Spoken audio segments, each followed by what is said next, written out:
मार्गदर्शन किया। अब मैं इस सत्र को आगे बढ़ाते हुए आज के हमारे तकनीकी सत्र के दूसरे विषय विशेषज्ञ डॉक्टर सोनल सिंह मैम को मैं सादर निवेदन करूंगा कि वे अपना विषय प्रस्तुत करें। ओम श्री गोरक्षनाथाय नमः। महायोगी गोरखनाथ विश्वविद्यालय गोरखपुर एवं कला संकाय महाराणा प्रताप महाविद्यालय के संयुक्त तत्वाधान में आयोजित 3 दिवसीय अंतर्राष्ट्रीय संगोष्ठी के पंचम तकनीकी सत्र में परम आदरणीय अध्यक्ष महोदय, सह अध्यक्ष महोदय, विषय विशेषज्ञ तथा शहर से आए हुए गणमान्य अतिथिजन, नेपाल क्षेत्र से आए हुए गणमान्य अतिथिजन, विद्वज्जन एवं शोध पत्र प्रस्तुतकर्ता तथा विश्वविद्यालय के छात्र एवं छात्राएं। भारत नेपाल सांस्कृतिक अंतर संबंधों की विकास यात्रा अतीत से वर्तमान तक में अब तक 4 तकनीकी सत्र बीत चुके हैं। 5वें सत्र में मैं आपके समक्ष अपनी बात भारत नेपाल साहित्यिक संबंधों में नेपाली संस्कृत अभिलेखों का क्या योगदान है, इस पर रखना चाहूंगी।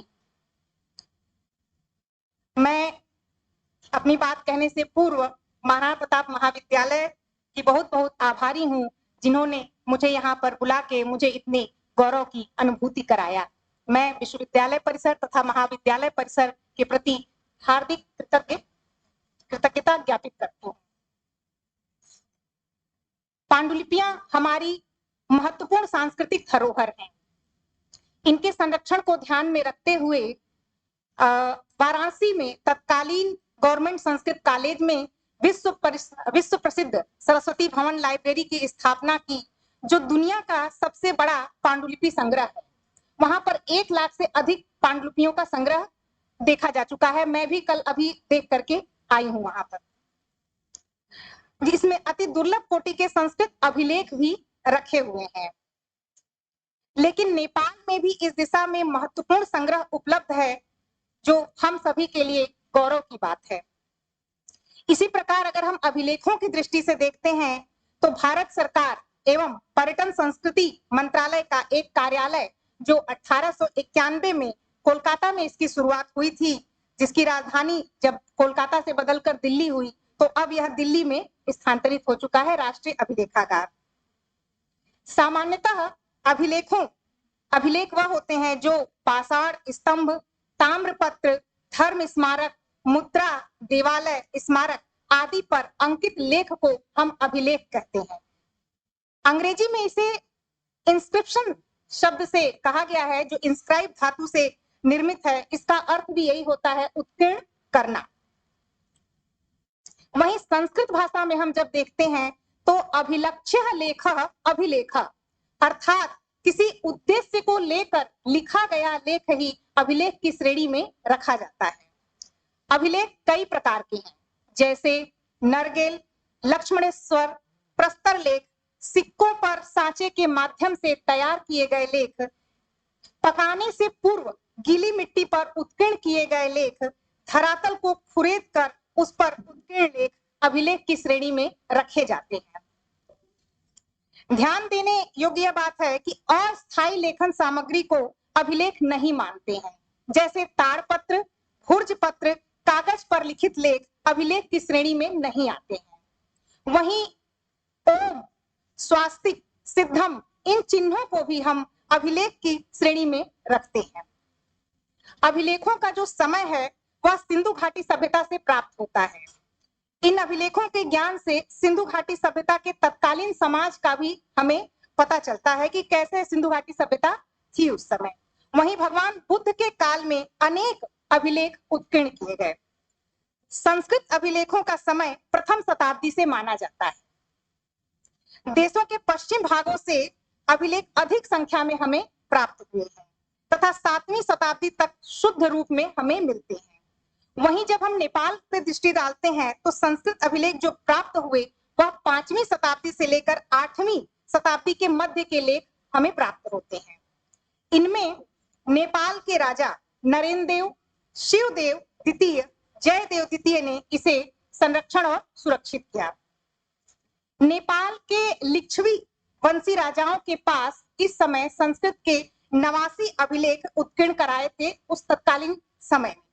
वहां के राजा मानदेव जी के पास 11 अभिलेख, राजा बसंत देव जी के पास 4 अभिलेख, राजा रामदेव जी के पास 3, गणदेव राजा जी के पास 3, शिवदेव प्रथम जी के पास 13, राजा अंशु वर्मा जी के पास 13 तथा राजा उदय देव द्वितीय के पास 2, ध्रुव देव तथा विष्णुगुप्त जी के पास 5, राजा भीम अर्जुन देव तथा जिष्णुगुप्त राजा के पास 4, राजा जिष्णुगुप्त जी के पास 2, भीम अर्जुन देव तथा जिष्णुगुप्त के पास 2, राजा शिवदेव द्वितीय के पास 4 तथा राजा जयदेव द्वितीय के पास 11 अभिलेख हैं।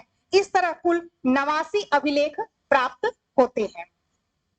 इनमें प्रथम एवं द्वितीय एवं 59 अभिलेख स्तंभ अभिलेख हैं, जिनमें प्रथम का नाम है छंगु नारायण स्तंभ अभिलेख, द्वितीय है भूमि दान ज्ञाना अभिलेख।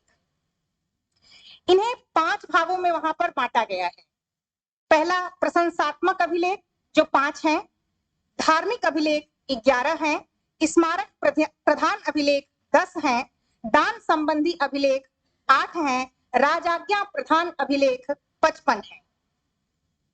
अभिलेखों के नाम मैंने अपने पत्र में प्रस्तुत किए हैं। 89 अभिलेख हैं, इसलिए मैं नाम नहीं पढ़ना चाहूंगी। इन सभी अभिलेखों में 17 अभिलेख जो हैं वह पूर्ण हैं तथा शेष अभिलेख न्यूनाधिक खंडित रूप से पाए गए हैं। 89 अभिलेखों में विशेषता यह है कि 10 अभिलेख पद्यात्मक रूप में हैं तथा 49 अभिलेख जो हैं गद्यात्मक रूप में हैं। 30 अभिलेख गद्य और पद्य मिश्रित रूप में प्राप्त होते हैं। इन अभिलेखों में 65 प्रकार के अलंकार तथा 143 पद्यों में 13 प्रकार के छंद समाहित हैं। केवल आर्या छंद ही मात्रिक छंद है, बाकी सभी वहां पर वर्णित छंद में ही लिखे गए हैं। इन अभिलेखों का वैशिष्ट्य यह भी है कि इनमें शार्दूल विकृणित, मालिनी, वंशस्थ, मंदाक्रांता, शिखरिणी, उपगीति, रुचिरा आदि छंदों का प्रयोग देखने को मिलता है। राजा मानदेव का छंगु नारायण स्तंभ प्रशस्ति अभिलेख 19 शार्दूल विकृणित छंदों से रचित संस्कृत की उत्कृष्ट काव्य रचना है। इन अभिलेखों में श्रृंगार रस, करुण रस, विभत्स रस, रौद्र रस, वात्सल्य रस तथा अद्भुत एवं शांत सभी रसों का समावेश देखा जाता है। इस प्रकार इन अभिलेखों की दृष्टि से हम देख पाते हैं कि साहित्यिक दृष्टि से भारत और नेपाल का संबंध कितना गहरा है, कितना अटूट और गहरे संबंध में भारत और नेपाल साहित्यिक, राजनीतिक, सामाजिक सभी दृष्टि से एक दूसरे के साथ जुड़े हुए हैं। और नेपाल देश ने हमारी संस्कृति को सजो कर रखा है, यह भारत देश के लिए गौरव की बात है। धन्यवाद।